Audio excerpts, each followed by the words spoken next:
Can you hear the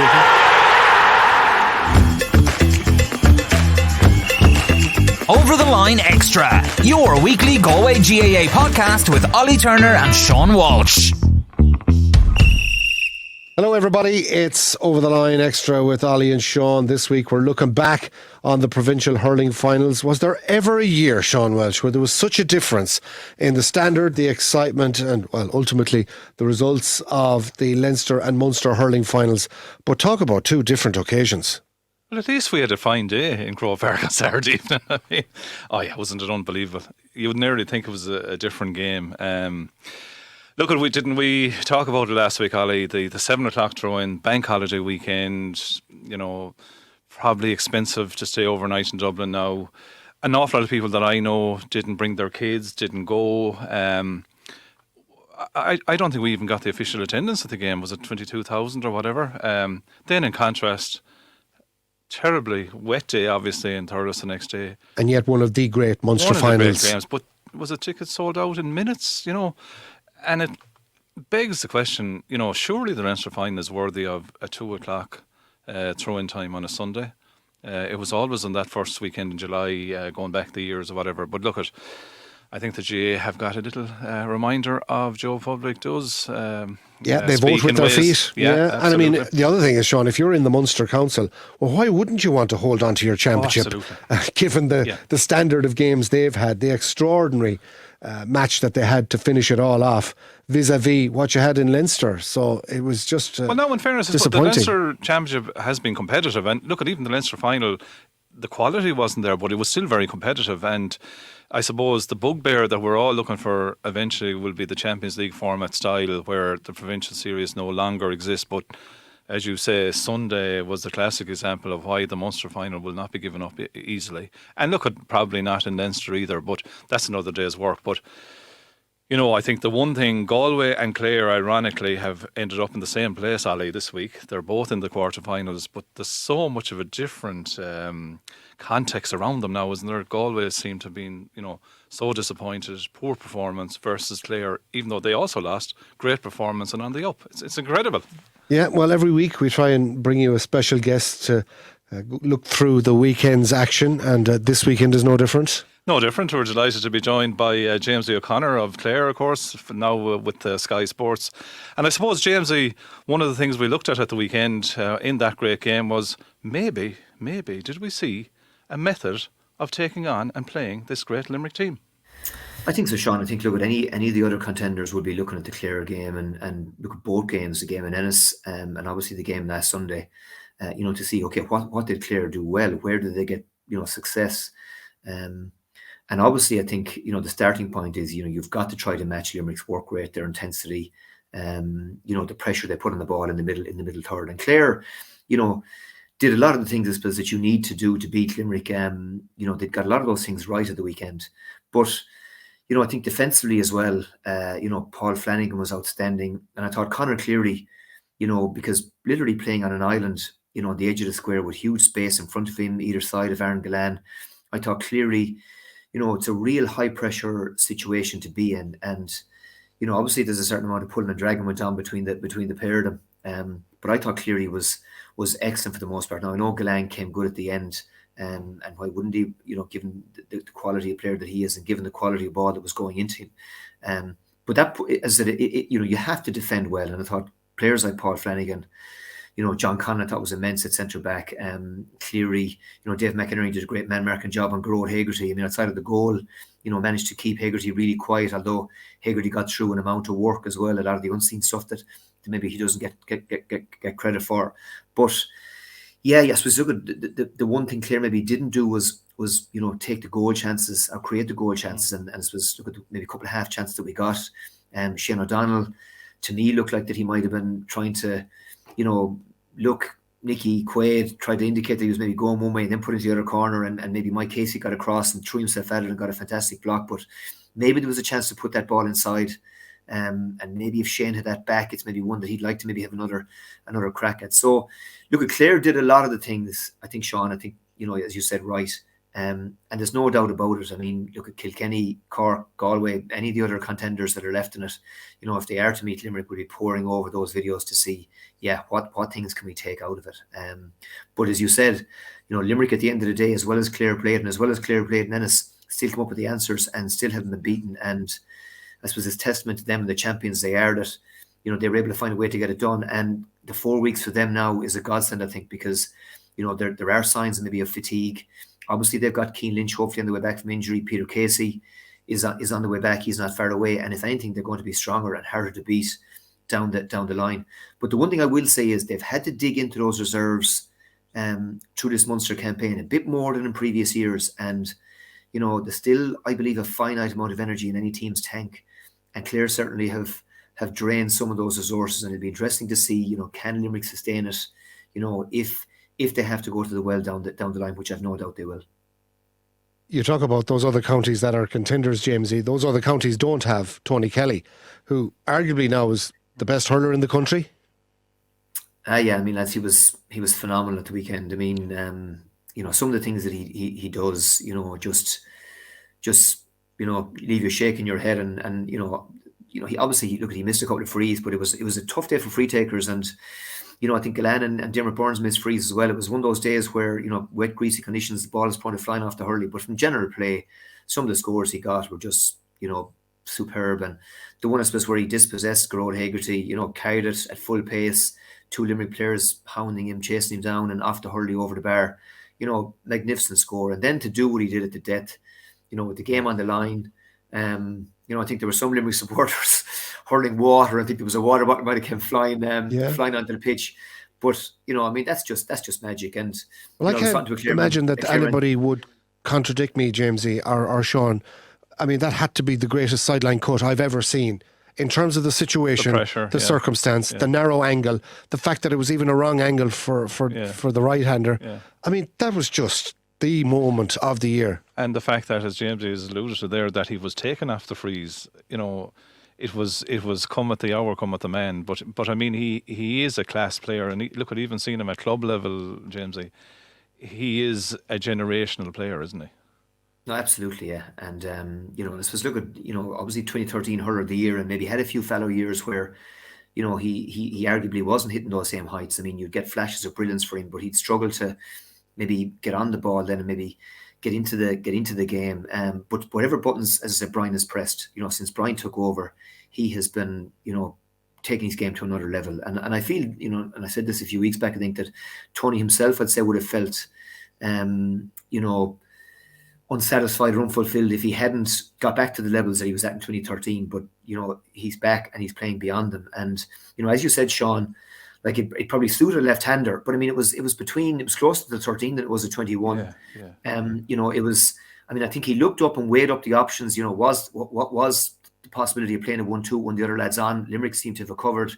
And it's just one of those split-second decisions where, look at what's my best chance to get us out of jail here, and it's to go for it. And, to have the guts to go for it and then have the skill and the class to pull it off was just phenomenal. And I think, Limerick supporters in the stand, I think, stood and applauded it because, they could appreciate the genius of it. And that's at the final whistle, I went back behind just to go to the toilet, and Clare Limerick supporters were out the back, just all, I think, buzzing from, the entertainment that they'd witnessed. And there was just some atmosphere on the ground on Sunday. And as I said, everybody was electrified by it, and everybody was saying on 70 minutes, even the neutrals who were there, that look, at this was as good a game as any of us have seen, and what's left, 20 more minutes to come. And it was just as if, from a Clare perspective, a pity that we probably just ran out of bodies and probably were a little bit too small. Size was up front, with a lot of our smaller players on, and just weren't able to, I suppose, get our nose in front in extra time. I think once Limerick got their nose in front, they were able to see it out. But as I said, our lads lost nothing in defeat, and the hope now is that, look, they recover, they get their minds refocused for what will probably be Wexford in less than 2 weeks' time.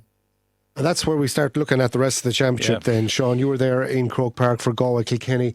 A flat occasion. We talked about the 7 o'clock throw-in last week. It turned out to be a disaster financially for the GA, for the Leinster Council. And, of course, people still talking about the aftermath and that handshake again. But we're going to concentrate very much on Galway's prospects and where they go from here. I don't know, did you get to see some of the highlights or all of that game in the rerun, Jamesie? But again, we're kind of used to it here in Galway that after the highs of a big win over Kilkenny in Pearse Stadium comes a real downer and a real flat performance from Galway. Yeah, I travelled to Croke Park, Ollie, on Saturday evening. Look, it thought to be, well worth going to. Myself and Caroline, my wife, headed up, and talk about a bitterly disappointing occasion, Sean, because you said it earlier, Sean. It was absolutely devoid of atmosphere. It was dead. And I think there's a lot of truth, lads, in terms of what you said about the timing of it. I mean, on a bank holiday weekend, 7 o'clock on a Saturday evening, anybody from South Kilkenny or West Galway, I mean, you're looking at 11 o'clock, half 11 by the time you're home. And then someone mentioned as well about hotel prices, in Dublin, on a bank holiday weekend, made it unaffordable. There's the other point, I suppose, is, maybe traditionally, you'd have maybe brought a team up, maybe played one of the Dublin clubs. That wasn't an option, maybe to bring young lads, bring your under 12s, under 14s or whatever up. So I think the timing of it, certainly they got wrong. And, I'm at a loss as well to figure out, why it couldn't have been played in the 2 o'clock slot. I mean, I know there's a minority of people that, obviously would like to go to both games. But, at the same time, I think you'd have had a far bigger attendance if it was on that 2 o'clock slot on the Sunday.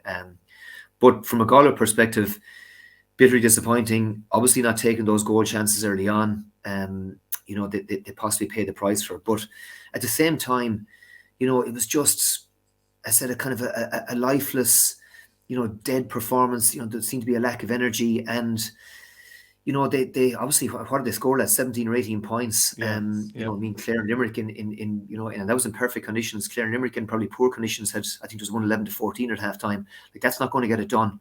And certainly up front, they didn't go well. And outside of Conor Whelan, who in fairness to him, I mean, looked really good. Anytime the ball went in, he was a threat. But Brian Concannon was virtually anonymous, couldn't seem to get on the ball.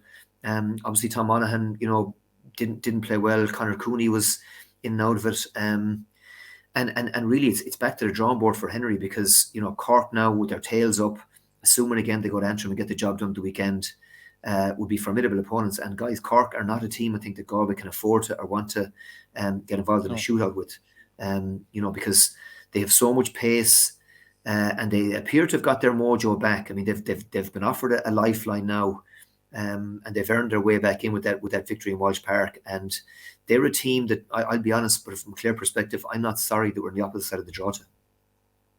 We'd say on that, even with the goal chances missed at half time, and as you said, it was 11-9 at half time, James, which was, as you say, very low scoring. But you had the impression that whatever breeze was in it was going to be with Galway in that second half. You still thought, I still thought that Galway were in a decent enough position. Sure, you would have liked to have taken one of the 2 or 3 goal chances that did present. But I think what was most disappointing was the failure in the second half to kind of drive home. And okay, it became a 5-point game at the end, but for most of that, heading down the 50s and the 60 minutes, it was a 2 or 3 point ball game. But at no stage did Galway look like convincing you that they were going to, someone was going to grab a ball, stick it in the net or whatever. And within that, I think there was almost an over-reliance totally on that long ball to Whelan, wasn't there? Yeah, and I think you summed it up, Sean. You never felt from a Galway perspective that they were going to grab hold of the game, and so that someone was going to grab the game by the scruff of the neck, and it just seemed to be played on Kilkenny's terms. I mean, and so many times it was Kilkenny player gets the ball, runs at Galway free, TJ Reid score, repeat ad infinitum, and it was so dispiriting, and I know there was frustration. From a Galway perspective and from the Galway players in particular at maybe some of the frees they were being pulled for, and the tackle obviously was a massive issue for them at the weekend, because a lot of those frees you'd say were needless frees that didn't need to be given away, and maybe they were harshly done by or so they felt probably by James Owens. But outside of that, did they engineer any goal scoring chance in the second half? Did you ever feel that Galway were going to get a run of or go on a run where they get 3-4 points from play? No. And any time Galway scored, Kilkenny were able to come right back at them and get a response. And Kilkenny, once they got ahead, just always seemed to be able to keep you at arm's length. and it looked, to be honest with lads, from a long way out that Kilkenny are going to win this, and that's the way it turned out. And really, I was, obviously saw the game in Wexford Park as well, where, again, having played well for long periods, you're still struggling at the end, to kill the game off. Salt Hill again probably let Kilkenny back into it in a game that you played well in and dominated. But Sunday, I don't think there was ever a period where Galway were as dominant as they maybe had been for spells in those two previous matches. And that's leaving out the Dublin, the Laois and the Westmeath game. So I think Henry has to be concerned, heading into the quarter-final now, because, as I said, you're meeting a different animal, a team with a lot of pace, a lot of athleticism, and a team that, as I said, you will score and has that ability to score freely. Now, defensively, they have their own questions maybe to answer, and particularly the spine of the defence, has been an issue obviously for Cork. But maybe they've started to address that and get that right. So yeah, Henry's a big job now to pick the Galway players up, because the season is very much on the line from Sunday week on or Saturday week on, and it becomes obviously a massive game now. A final point for you then, James, before we let you go. Kilkenny look like now that they're going to be an obstacle for Clare to get over. So if you beat Wexford, Kilkenny, that's your path to the All-Ireland final. Did you see anything in Kilkenny? They kind of remind me a little bit of Real Madrid. They always seem to sneak these championships where everybody turns out to be at a one level or kind of middling, and yet they just know how to grind out these championships. 3 in a row Leinsters now at a time where you're saying they're not at the level. Yeah. Are they two winnable games now for Clare to think about an All-Ireland final, or are Kilkenny now smiling, given that the result of the Munster final the following day has them on a collision course with Limerick in a final potentially? Yeah, I think Cody will be thrilled to be, where he is, because 4 weeks now is perfect, and he's managed that so well in previous years. That 4 week lead up into the semi final, and the one thing about Kilkenny, and it's so true, that time and time again he's got that ability to get the team playing to its potential and get the team ready for the big the big games. And I was obviously in Wexford Park, Nolan Park, lads, for the Wexford match. I was in Purnell Park for the Dublin match, and there was a massive contrast because they looked really, really good against Dublin. Mossy Keoghan was excellent. Kilkenny was excellent. Defensively they looked solid. There was no Pádraig Walsh. Pádraig Walsh, I think, was taken off that day. Walsh was taken off that day. And yet Owen Cody didn't play well, and yet they won the game, really convincingly. And then against Wexford, it was a really, really disappointing performance. And, it looked that they got so one-dimensional, so early. And it was, you say back to the drawing board for them. But look, they answered a lot of those questions at the weekend. And Clare can't afford to look beyond Wexford, guys, because, that game at the weekend took a massive amount out of them. And the Wexford game is dangerous because Wexford will take huge confidence out of the way that they clawed, obviously, their way back into the game against Galway and got the result. And obviously to go to Nolan Park and do what they did with backs to the wall, bodies on the line, was massive. So Clare can't afford to look beyond Wexford, guys. That's the bottom line. And Clare, I think, know how potentially big a banana skin that's going to be in 10 days' time.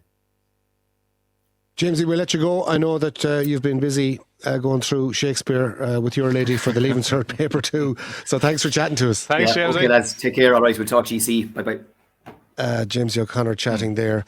I mean, it was a classic Munster final, Sean. I remember 2004, Waterford and Cork, that classic game, which many claim was the greatest Munster final. I think it might just have been surpassed last Sunday. It was, given the conditions and all that. But I think there's so many things that we are looking at in the GA at the minute, isn't there, in terms of changing, the under-17, the under-19 has been mooted. There's the split season. You get the impression that everything has been funneled into a very short time, don't you? I mean, for me, a provincial final, the Leinster final was always on the first Sunday in July. It was usually around the 3rd or 4th of July, mid-afternoon timing. And I don't know why that wasn't done with this. Okay, the Munster final is seen as being, I suppose, this mystique about it or whatever. But I think right now you're fulfilling the prophecy of Munster hurling being out there as an elite sport almost versus the Leinster game. But I think in time, when you see the two provincial teams meeting, there might be a different angle to it. But I think right now everyone is going to be intrigued. We didn't mention it yet, but we did get another version of the handshake at the end of the Leinster Final. I think that needs to be part by all people now. I mean, what we're seeing is two Kilkenny iconic figures getting caught up in a handshake. But who's losing here? Who's to park what, Sean? Yeah, I mean, this is all coming from one guy. Yeah, it is.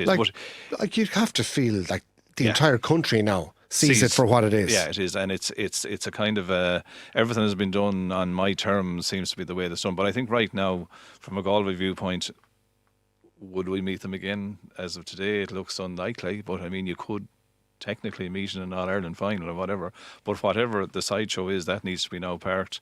It'll be interesting to see. Jamesie referenced it there. What will Henry do for the next game? Will he stick? Will he twist?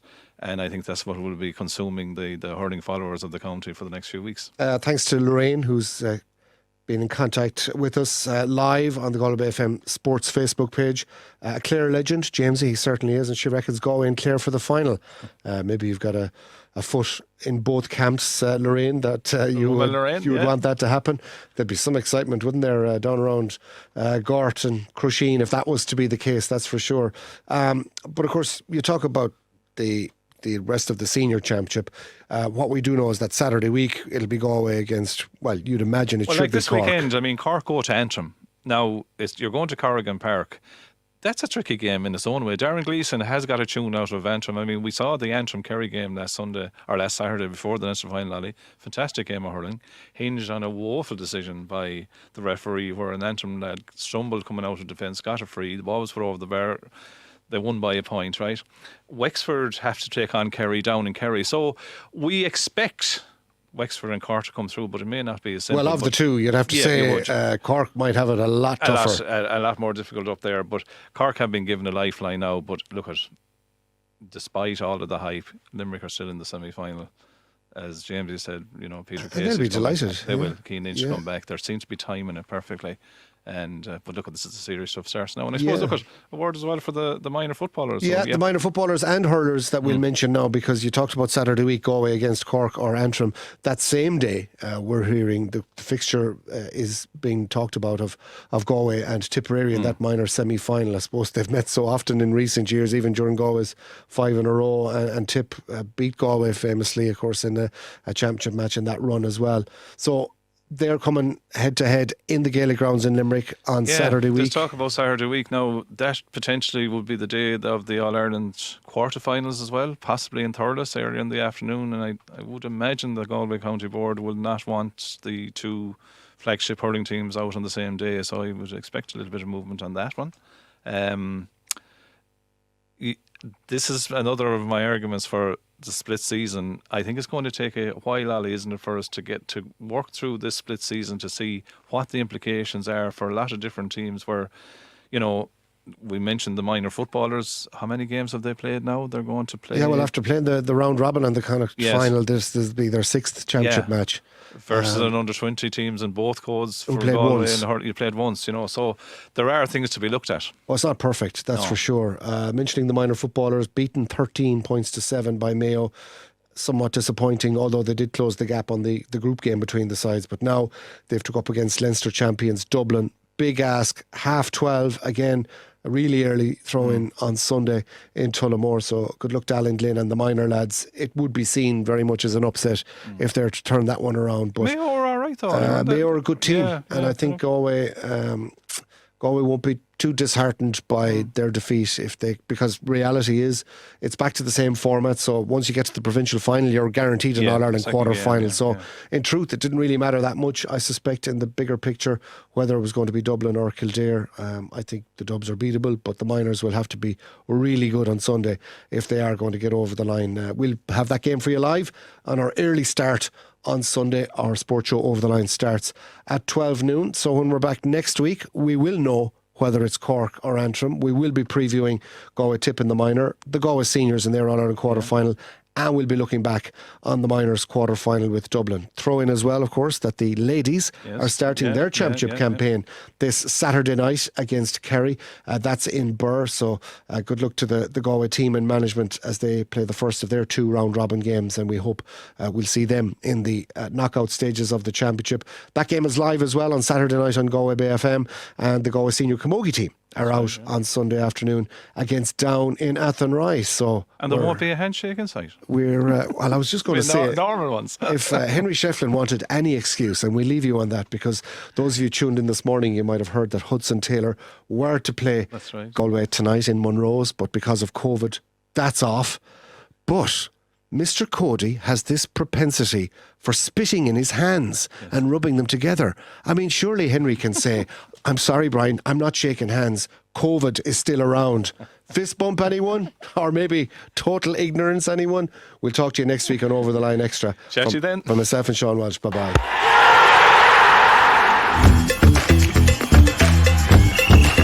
Over the Line Extra, your weekly Galway GAA podcast with Ollie Turner and Sean Walsh.